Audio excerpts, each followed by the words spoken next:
Nós vamos abrir as nossas Bíblias para Filipenses 4, por favor. Até ouvindo, tá?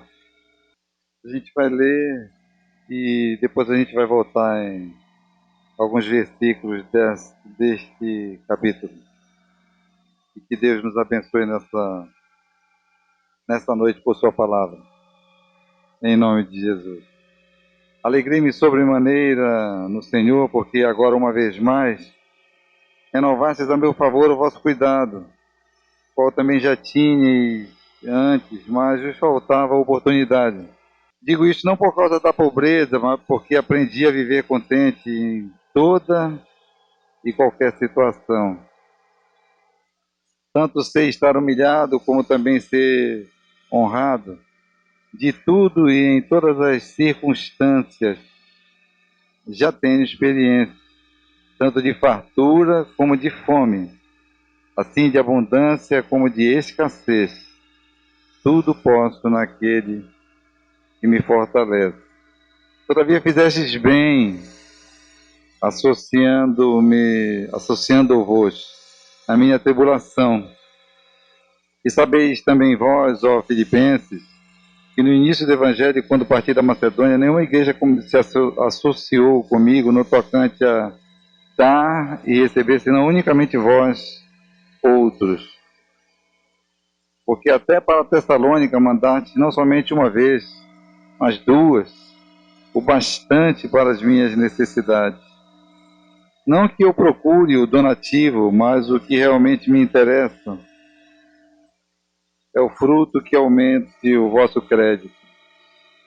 Recebi tudo e tenho abundância, estou suprido, desde que Epafrodito me passou as mãos, o que me veio de vossa parte como aroma suave, como sacrifício aceitável e aprazível a Deus.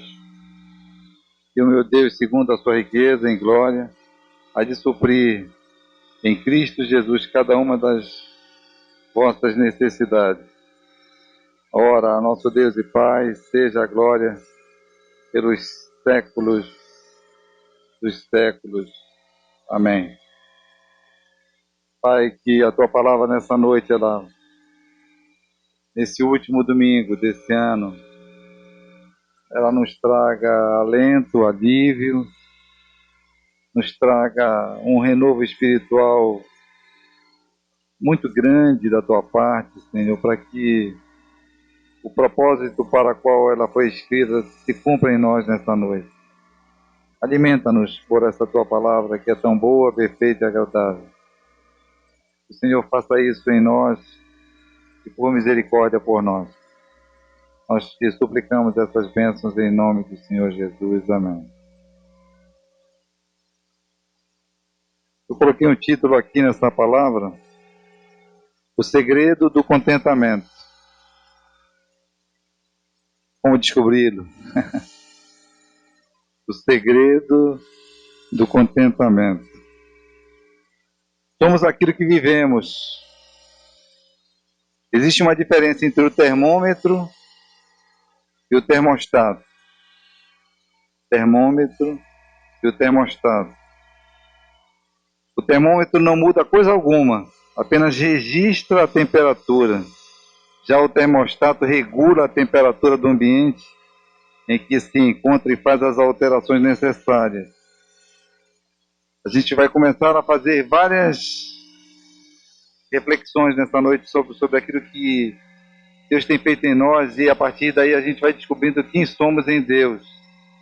Somos termômetro, que apenas registramos a temperatura local, o ambiente, ou qualquer temperatura que seja do corpo, para cima ou para baixo, apenas isso. Não alteramos a vida de ninguém, ou se somos um termostato que define, segundo ele quer, a temperatura e muda o ambiente que está. A gente vai começar a fazer vários questionamentos para nós mesmos nesta noite. Muito bem. O apóstolo Paulo era um termostato. Ele não se conformava, quando eu falo que o apóstolo Paulo era um termostato, as situações que ele vivia, que ele viveu, enfim, todas as pelas quais ele passou, não o definiram como aquilo que ele deveria ser. Mas ele, Paulo, pela graça, claro, infinita de Deus e através do Espírito Santo, é que pela graça, pela oração, pela súplica, pela lágrima, pela dor, pelo sofrimento, ele é que definia as situações, com a ajuda, claro e evidente, do Espírito Santo que sempre o movia para isto. Em vez de ter altos e baixos de acordo com as situações, ele permanecia fazendo o seu trabalho e servindo a Cristo. Suas considerações no final desta carta mostram que ele não era vítima das circunstâncias, mas sim vitorioso sobre elas. A gente pode ver aqui no 4:12. Tanto sei estar humilhado como também ser honrado. De tudo e em todas as circunstâncias já tenho experiência, tanto de fartura como de fome, assim de abundância como de escassez. A gente vai dar uma olhada aqui, vamos ver se eu vou acertar o capítulo que é, mas eu acredito que seja 2 Coríntios 11, se não for a gente vai achar já já. 2 Coríntios 11. Isso, acertei. Sei que eu fosse errar, mas não estou tão ruim assim não. Capítulo 11 de 2 Coríntios, versículos 21 até o 29. Ou 30, tá bom? Vamos lá no 21. Ingloriamente o confesso, como se fôramos fracos, mas naquilo em que qualquer tem ousadia, com insensatez o afirmo, também eu a tenho. São hebreus, também eu. São israelitas, também eu. Da descendência de Abraão, também eu. São ministros de Cristo, falo como fora de mim. Eu ainda mais. Em trabalhos muito mais em prisões, em açoites sem medida, em perigos de morte muitas vezes. 5 vezes recebi dos judeus uma quarentena de açoites menos um. 3 vezes fustigado com varas. 1 vez apedrejado. Em naufrágio 3 vezes. 1 noite e 1 dia passei na voragem do mar. Que isso, gente? Que homem era esse? Em jornadas, muitas vezes, em perigos de rios, em perigos de salteadores, em perigos entre patrícios, em perigos entre gentios, em perigos na cidade, em perigos no deserto. Era muita coisa. Em perigos no mar, em perigos entre falsos irmãos, imaginem. Em trabalhos e fadigas, em vigílias, muitas vezes, em fome e sede, em jejuns, muitas vezes, em frio e nudez. Além das coisas exteriores, ao que pesa sobre mim diariamente, a preocupação com todas as igrejas. Quem enfraquece, que eu também não enfraqueça. Quem se escandaliza, que eu não me inflame. Se tenho de gloriar-me, gloriar-me-ei no que diz respeito à minha fraqueza. Até aí. Esse currículo de Paulo ninguém quer ter. Esse currículo de Paulo, esse para mim aqui é o currículo de Paulo. Esse currículo ninguém quer ter. A gente quer que está de fora de praticamente tudo que Paulo viveu. Mas queremos dizer, posso todas as coisas naquele que me fortalece. Essa aqui é a grande verdade, né? Posso todas as coisas naquele que me fortalece. Ele não precisava de nenhum sinal externo para estar contente. Seu contentamento vinha dos recursos espirituais que a comunhão com Cristo lhe proviam abundantemente. Contentamento não é o mesmo que complacência, como também não é uma falsa paz com base na ignorância. O cristão complacente não se preocupa com outros. Já o contente, o contentamento que Deus lhe dá, deseja compartilhar as bênçãos. O contentamento não é uma alienação da batalha, da luta, da peleja, não é. O contentamento que Paulo fala é bem diferente disso. Muito diferente disso. Aprendi a viver contente em toda e qualquer situação, o 4:11. Digo isso não por causa da pobreza, o 4:11, porque aprendi a viver contente em toda e qualquer situação. São duas palavras deste versículo extremamente importantes. Aprendi e contente. O verbo aprender refere-se a aprender por experiência. Essa experiência que eu falei agora. Desse currículo que nenhum de nós tem o mínimo desejo de ter. Mas queremos ter vitórias sobre vitórias. Mas não o currículo que Paulo teve. Infelizmente é assim quase sempre conosco. Aprendi contente. Por experiência ele aprendeu, né? Este contentamento não era algo que ele havia vivido imediatamente depois da conversão. Para escrever essas palavras, do 10 até o 20, ele teve que passar por muita dor, sacrifício e lágrimas, a fim de viver contente. Uma coisa é eu escrever uma carta, a palavra carta está totalmente fora de cogitação agora, né? Mas digitar um texto para alguém sem ter vivido aquilo. Outra coisa extremamente diferente, muito mais sólida, concreta, um fundamento com base, com solidez, é você ter passado por quase todas as experiências, tantas quantas você na carta, no texto redigido, digitado, escreveu. É totalmente diferente. Paulo escreveu tudo aquilo que ele já havia vivido, passado abundantemente largas experiências com Cristo, com o seu Salvador. Então a sua carta se torna muito mais rica a partir daí. Ele não escrevera nada pelo qual ele não houvera passado, de forma alguma. Ele escreveu tudo pelo qual ele passou, sofreu profundamente, abundantemente, terrivelmente, as experiências que o nosso querido Paulo viveu. O adjetivo contente refere-se a alguém calmo, contido. É a descrição de um homem cujo recurso encontra-se dentro, segundo a sabedoria grega que eu estou falando aqui, tá bom? Não é sobre a sabedoria cristã. Refere-se a algo vivido... a descrição de um homem cujo recurso encontra-se dentro dele mesmo, de modo que não precise depender de elementos externos. O termo grego significa autossuficiente. Termo grego, não cristão. Era uma das palavras prediletas dos filósofos estoicos. Sabemos que conosco é diferente com os cristãos, né?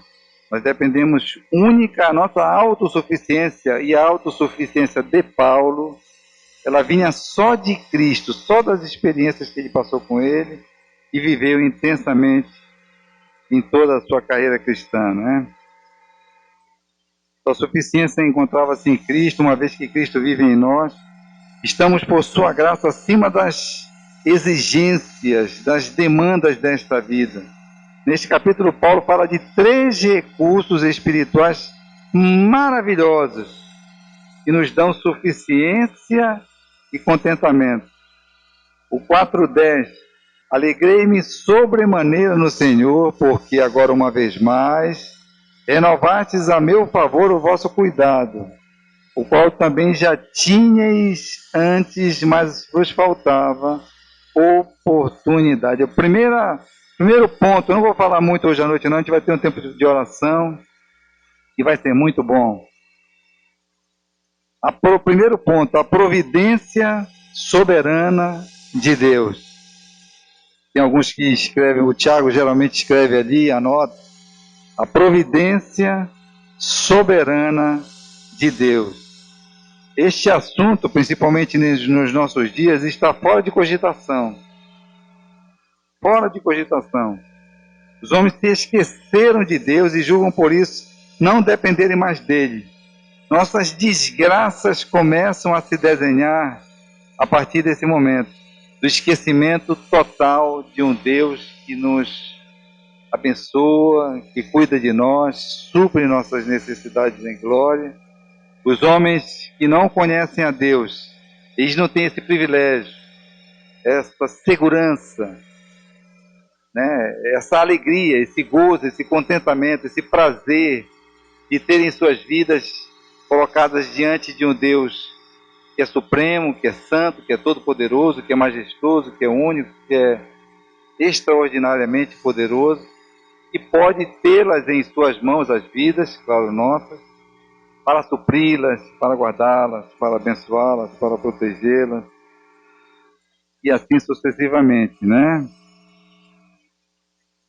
A gente imagina hoje que os homens se perderam de tal forma que eles hoje são o centro de tudo, o homem no centro, não Deus no centro. E por isso estamos vivendo nesse mundo tão perdido sem Deus e sem salvação, no qual o homem é o centro de tudo, como que capaz de ser suficiente para as suas mais simples até as mais complicadas questões existenciais. O termo providência vem de duas palavras do latim, pro, que é antes, e video, ver. A providência de Deus significa que Deus vê de antemão. O Salmo 139, a gente podia dar uma chegada, bora visitar o Salmo 139 rapidinho, fazer uma visita a ele. Salmo 139, eu acho um dos salmos mais lindos da Bíblia. A gente não precisa lê-lo todo, e mostra de uma forma muito linda de que forma Deus nos conhece, né? Senhor, tu me sondas e me conheces, sabes quando me assento e quando me levanto, de longe penetras os meus pensamentos, esquadrinhas o meu andar e o meu deitar, e conheces todos os meus caminhos. Isso é muito forte para a gente ler nessa noite, gente. Ainda a palavra me não chegou à língua, e tu, Senhor, já conheces toda. Tu me cercas por trás e por diante, e sobre mim pões a mão. Tal conhecimento é maravilhoso demais para mim, é sobremodo elevado, não posso atingir. Para onde me ausentarei do teu espírito? Para onde fugirei da tua face? Se subo aos céus, lá estás. Se faço a minha cama no mais profundo abismo, lá estás também. Se tomo as asas da alvorada e me detenho nos confins dos mares, ainda lá me haverá de guiar a tua mão e a tua destra me susterá. Se digo as trevas com efeito me encobrirão, e a luz ao redor de mim se fará noite, até as próprias trevas não te serão escuras. As trevas e a luz são a mesma coisa, pois tu formaste o meu interior, tu me teceste no seio de minha mãe. Graças te dou, a gente já está encerrando no Salmo, visto que por modo assombrosamente maravilhoso me formaste. As tuas obras são admiráveis, e a minha alma sabe muito bem. Os meus ossos não te foram... Tão lindo o Salmo que dá vontade de continuar, né? Os meus ossos não te foram encobertos quando no oculto fui formado e entretecido como nas profundezas da terra. E termino com 16. Os teus olhos é um dos versículos mais profundos da Bíblia para mim. Os teus olhos me viram a substância ainda informe. E no teu livro foram escritos todos os meus dias, cada um deles escrito e determinado, quando nenhum deles havia ainda. Simplesmente isso que Deus realiza antecipadamente, ordenando as circunstâncias e situações de modo a cumprirem seus propósitos divinos. A história de José e de seus irmãos dá sinais claros da providência divina.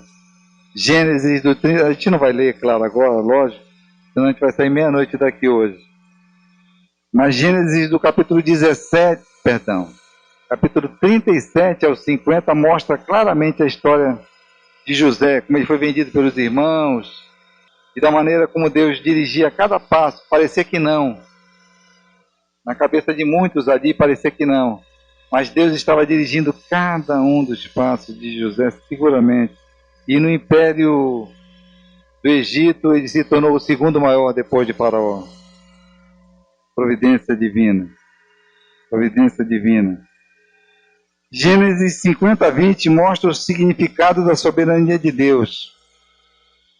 A vida não é uma série de acidentes, mas sim uma sucessão de compromissos marcados. O Salmo 30, Gênesis 50:20 é que fala que tudo que intentaram mal contra José, ele transformou em bem, para resumir, né? Todo mal que intentaram contra mim, Deus o fez, transformou, converteu, convergiu, mudou, direcionou para o meu bem. E assim sempre será conosco. Sempre será conosco dessa forma. Os que creem, os que confiam em Deus. O Salmo 32:8, você não precisa abrir, o Salmo 32:8 mostra isso. Instruir-te-ei e te ensinarei o caminho que deves seguir. Abraão chamou Deus de Jeová Jirê.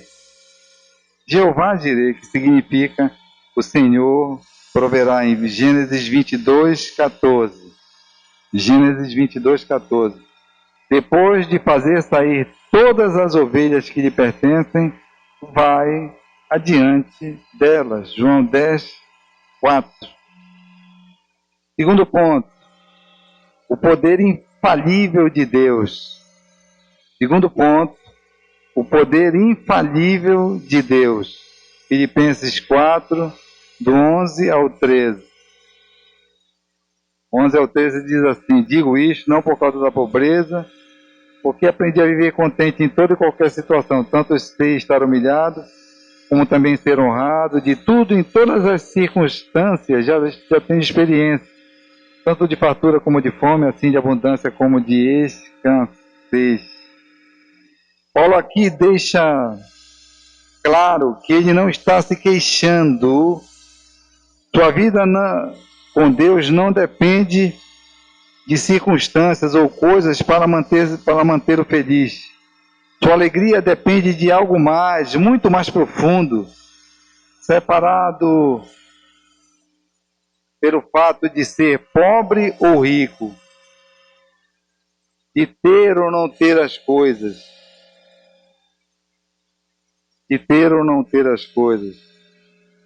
Quase todos nós aprendemos de uma forma mais ou menos concreta através da humilhação. Eu vou dizer algo, botei aqui para a gente nessa noite, que os púlpitos não conseguem falar porque isso não dá ibope. Nessas novas, não sei se eu chamaria de religiões, ou essas seitas que recém foram formadas ultimamente, de 10 anos principalmente para cá, né, 15 anos, eu escrevi uma coisa que tomara que faça bem a nossa alma e mexa com o nosso coração para a gente ver como é que está a nossa vida. Vou dizer algo que não é costumeiramente tratado nos púlpitos. A prosperidade causa mais estrago nos cristãos do que a adversidade. A prosperidade, eu vou repetir, causa mais estrago, e isso, um estrago devastador, do que a adversidade, do que a dor, do que a lágrima. Que Deus nos tenha misericórdia novamente de cada um de nós nessa noite, sobre onde estamos andando e o que estamos fazendo. Apocalipse 3:17 mostra isto. Você não precisa abrir. Apocalipse 3,17 diz assim: estou rico e abastado, e não preciso de coisa alguma. Que Deus tenha compaixão de nós. A expressão tenho experiência em Filipenses 4,12 possui sentido diferente do verbo aprender em Filipenses 4,11. Ter experiência significa iniciado no segredo. Eu vou repetir, ter experiência significa iniciado no segredo. O termo grego no original é usado pelas religiões pagãs como referência aos seus segredos mais íntimos. Por meio das tribulações e provações, Paulo foi iniciado no segredo maravilhoso do contentamento. Paulo foi iniciado no segredo extraordinário e indizível do contentamento. E começou a experimentar o que é contentamento no mais profundo do ser dele, do seu ser. Nós podemos experimentá-lo. Tivemos a coragem de deixar as nossas vidas sob os cuidados de Deus, sob os cuidados do Altíssimo. A despeito da pobreza ou prosperidade, tudo posso naquele que me fortalece. Em Cristo ele falou isso. Era o poder de Cristo dentro de Paulo que lhe dava contentamento espiritual. E aqui vem algumas perguntas que eu formulei para a gente pensar um pouquinho, né? Para a gente pensar um pouquinho sobre a nossa vida cristã. O que nos mantém em meio ao caos, por exemplo, no trânsito, através de um engarrafamento que parece que nunca vai acabar, terrível, e ainda nós ficamos sóbrios e serenos, e ainda em oração. O carro quebrou, você está no engarrafamento que não pode sair, você está parado ali, e você se mantém ainda em oração. Irmão Zé Carlos entende alguma coisa sobre isso. O que nos mantém em oração quando estamos vivendo o caos, a adversidade? O que nos mantém? Fiz uma outra pergunta aqui. O que nos mantém de pé diante de um diagnóstico totalmente desfavorável? Quando vamos ao médico pensando que temos uma simples gripe e depois essa gripe se transforma em alguma coisa mais séria e descobrimos que temos um problema muito mais sério nos pulmões e daqui a pouco se transforma numa metástase e nós partimos. O que nos mantém de pé? O que nos mantém de pé?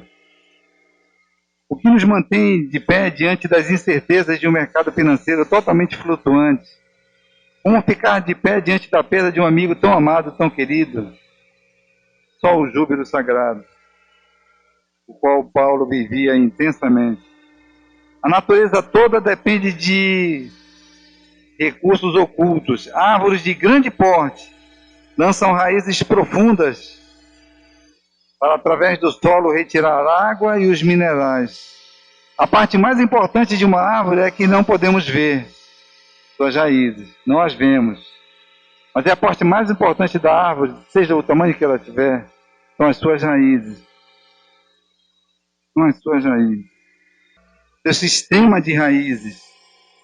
E a parte mais importante de um cristão é que só Deus pode ver. Assim como nós não vemos as raízes de uma árvore, ainda mais quando elas são extremamente profundas. Só Deus, como o Salmo 139 nos mostra e nos mostrou, vê no mais íntimo do nosso ser aquilo que precisa mudar, aquilo que nós precisamos reagir urgentemente, profundamente, fazer uma asepsia. Quando alguém chega para fazer um curativo, eu não sei nada de medicina. Eu tenho uma filha médica, mas não sei nada de medicina. Mas a primeira coisa que eles fazem para fazer um bom curativo ou qualquer cirurgia é a asepsia. É a limpeza, é o cuidado por causa de bactérias, de germes. Eles usam os mais finos, mais nobres, mais caros materiais possíveis para que a asepsia seja bem feita. Deus precisa fazer nessa noite em mim e em você um trabalho no último domingo desse ano de asepsia.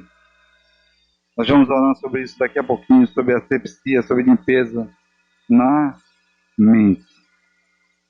De onde tudo sai. De onde todo lixo espiritual vem e fica.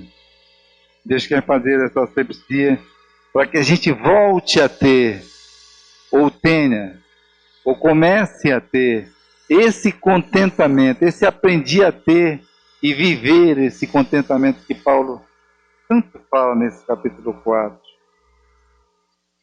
Tanto fala.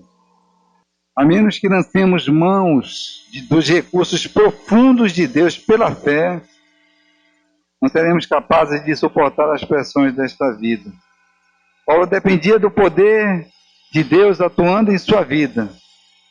A tradução J.B. Phillips, de Filipenses 4:13, J.B. Phillips diz assim: estou pronto para qualquer coisa por meio da força daquele que vive em mim. A Bíblia Viva assim traduz: porque eu posso fazer todas as coisas que Deus me pede com a ajuda de Cristo, que me dá a força e o poder. Qualquer que seja a tradução de nossa preferência, todas dizem a mesma coisa. Porque têm dentro de si o poder que precisa para lutar e lidar com as exigências desta vida. Só temos que pedir a Deus para Ele liberar esse poder pela fé em nós. Tem um capítulo na Bíblia que eu acho muito interessante também, que é João 15, Evangelho de João, capítulo 15, que fala da videira. Fala da videira verdadeira e seus ramos, né? A videira verdadeira que é Cristo, segundo João 15, nos mostra isso.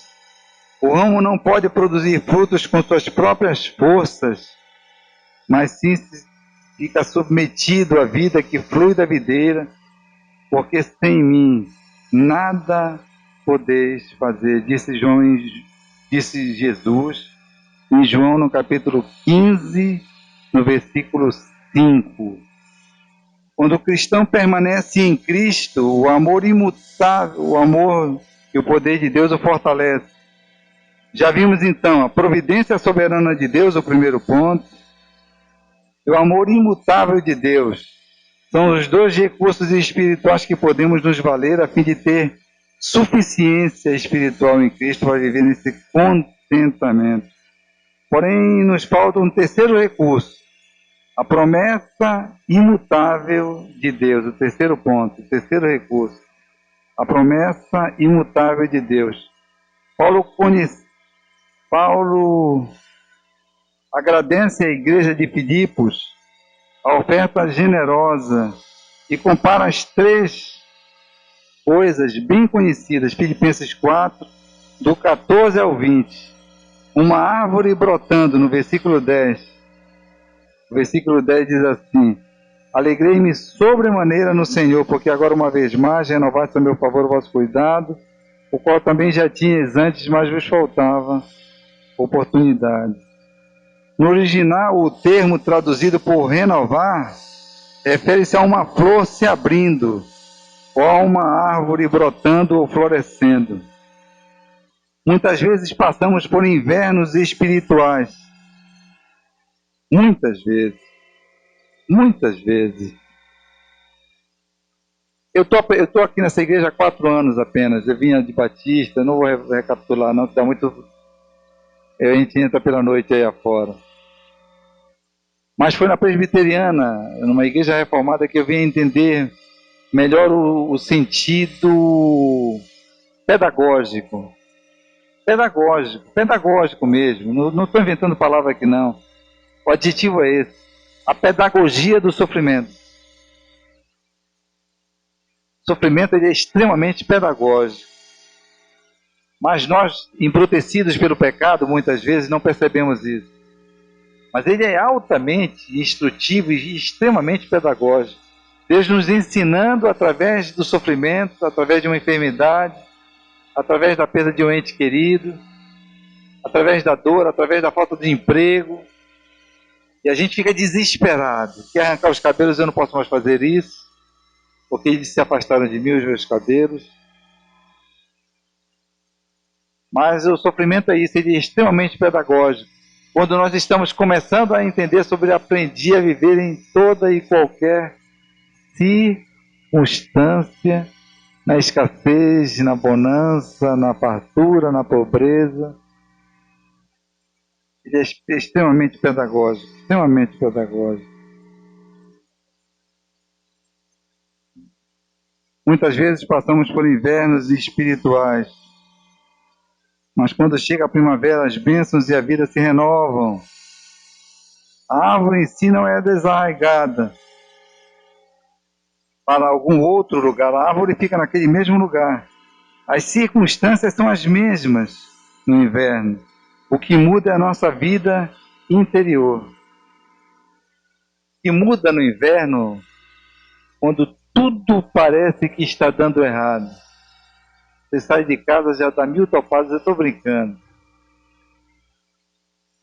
Você vai para um teste de emprego, isso já aconteceu comigo. Não muitas vezes, porque os meus contatos são mais com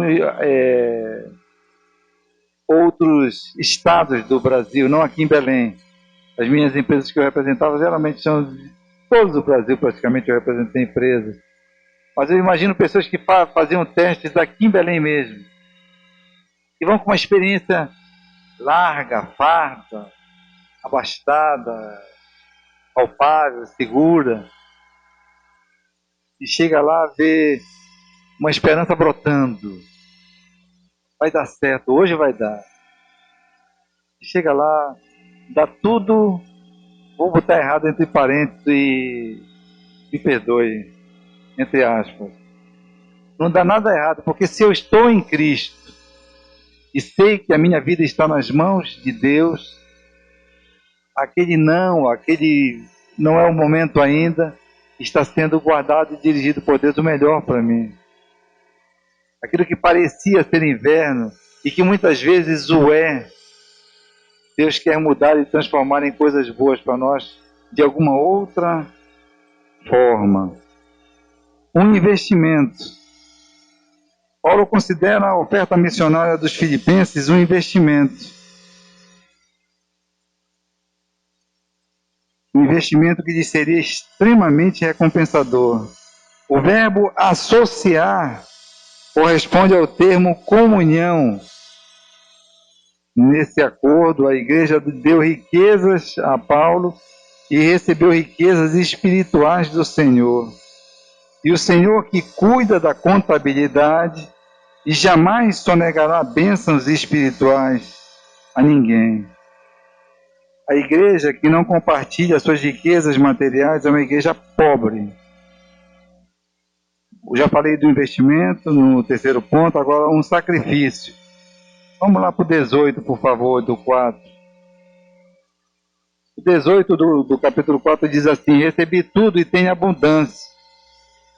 Estou suprido desde que Epafrodito me passou às mãos o que me veio de vossa parte como aroma suave, como sacrifício sacrifício aceitável e aprazível a Deus, né? Aprazível a Deus. Para o apóstolo, a oferta também é um sacrifício espiritual, colocado sobre o altar para a glória de Deus. A vida cristã tem certos sacrifícios espirituais. Lá em 1 Pedro 2,5 fala sobre isso. Devemos entregar o nosso corpo como sacrifício espiritual. Romanos 12, do 1 ao 2, diz para nós renovarmos a mente, né? A transformação e renovação da nossa mente, que é o culto racional nosso. E também o louvor dos nossos lábios, Hebreus 13:15. As obras são um sacrifício para o Senhor, Hebreus 13:16. Como também o são as almas perdidas que temos o privilégio de trazer ao Senhor. Romanos 15:16. Aqui Paulo vê os filipenses como sacerdotes, no 4:18 e 19. Sacerdotes, entregando suas ofertas como sacrifício ao Senhor. Lembrando das palavras de Malaquias, de 1-6:14.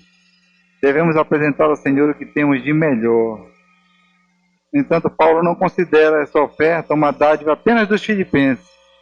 Para ele, é o suprimento divino de suas necessidades. Sua confiança estava em Deus.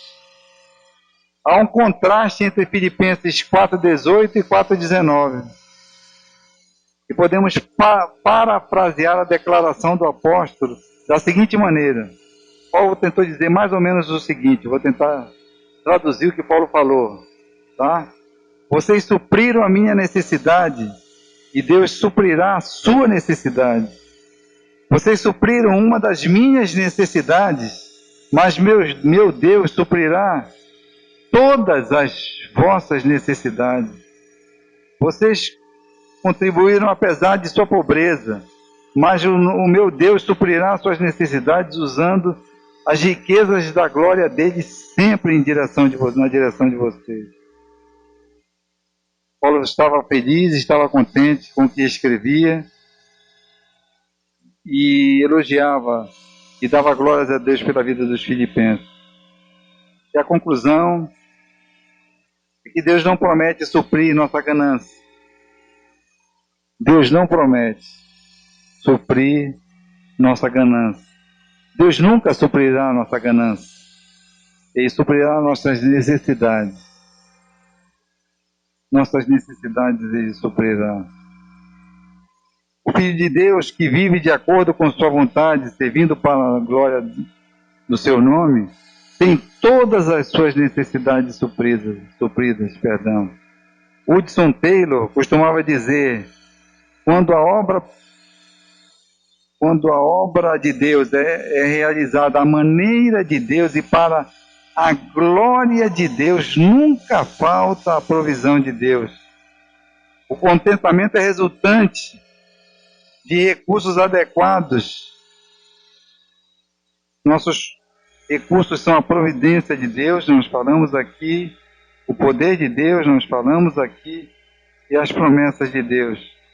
Estes recursos foram suficientes para Paulo vencer todos os desafios da vida e nós podemos vencer também. E tem uma frase de James Brebson que eu acho sensacional. Vai fechar essa mensagem.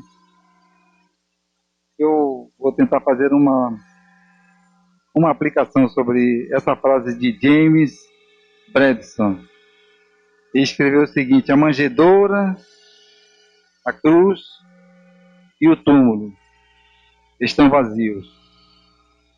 O trono não. A manjedoura, a cruz e o túmulo estão vazios. Mas o trono está sempre e estará ocupado. Que Deus Ele tenha compaixão de nós. Com a aplicação, eu queria apenas em 10 minutos tentar falar de uma coisa. A maior aplicação que esse texto pode me dar e pode te dar. Invista de forma muito forte, muito consciente, muito determinada, muito decisiva, muito bem pensada, muito projetada no seu relacionamento com Deus no ano de 2020. Nós falamos sobre a árvore, e no Salmo 1 diz que a árvore ali ficaria colocada, perto de riachos, de águas, e no devido tempo dariam o seu fruto. O Salmo 1 fala sobre isso também. Se nós deixarmos desde as questões mais simples para 2020, até aquelas mais complicadas, mais difíceis, e colocarmos tudo na mão de Deus, nas mãos de Deus, para 2020, nós iremos, mas de verdade, gente.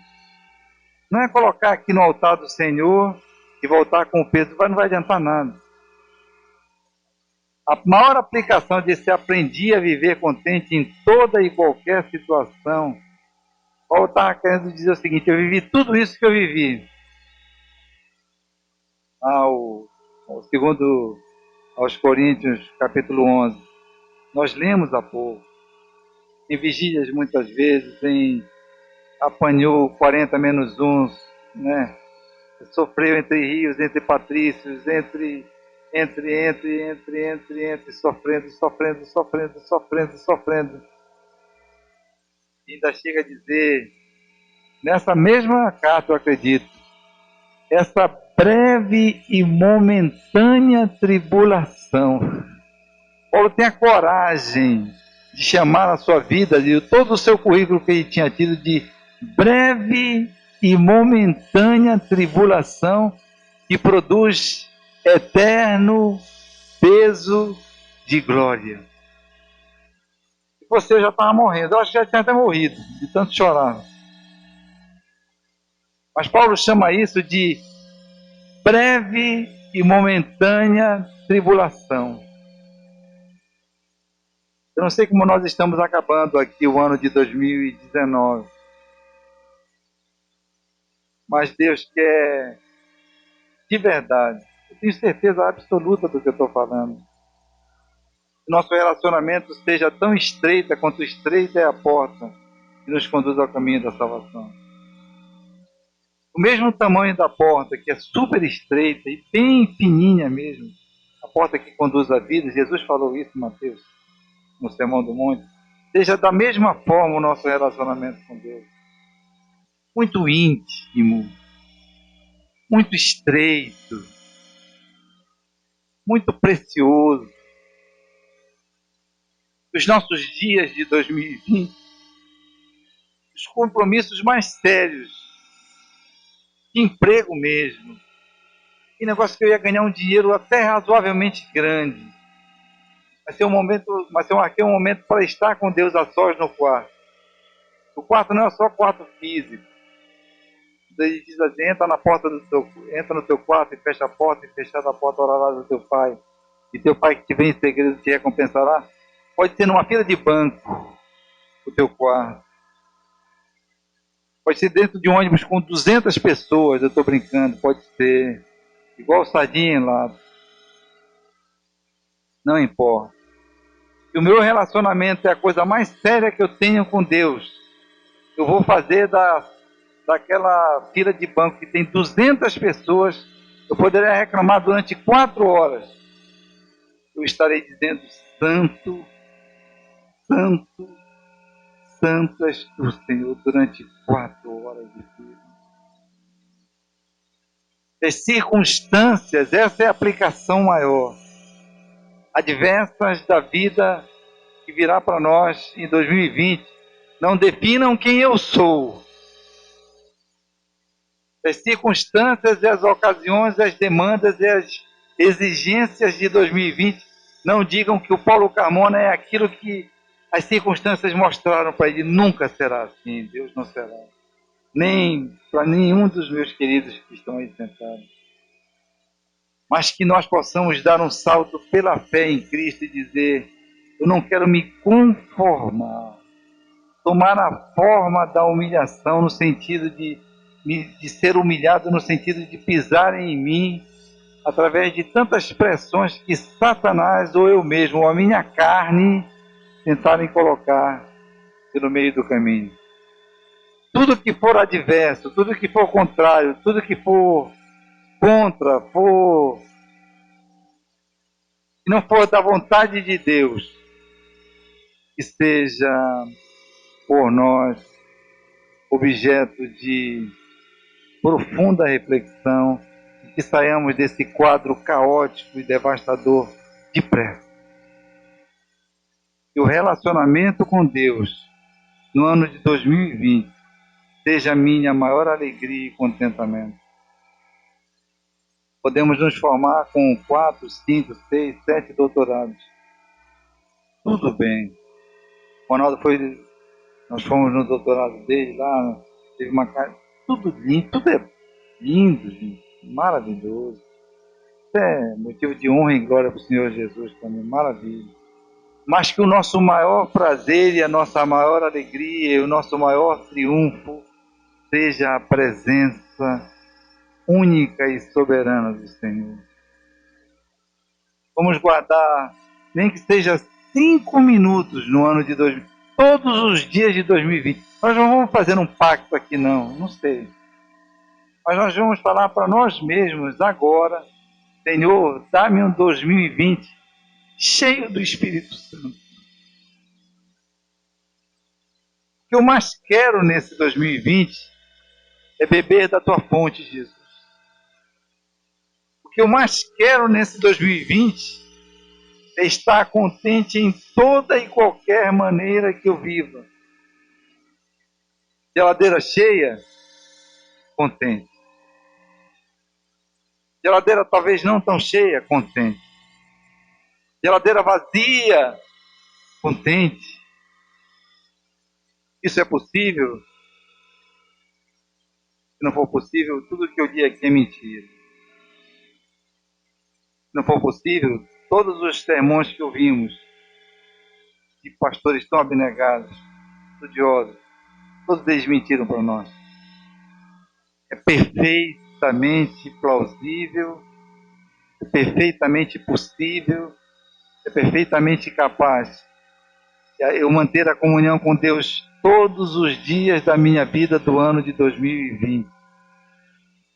É possível falar com Deus nos momentos mais adversos dessa vida.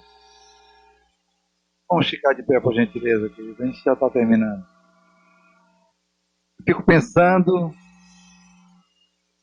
na vida desses homens, como Paulo, que escreveram. Às vezes a gente fala em Paulo como se ele tivesse uma graça especial sobre ele, né? Paulo não tinha uma graça especial sobre ele. Paulo tinha a mesma graça que eu tenho hoje, que o nosso querido presbítero Joade, presbítero Antônio, diácono José Carlos, todos nós que aqui estamos, temos a mesma graça que só que Cristo quis se revelar aí de uma forma diferente. Isso é coisa da soberania de Deus. Isso é coisa da soberania de Deus, que nós não vamos entrar nesse assunto. Isso pertence à soberania divina. Deus tenha compaixão de nossas mais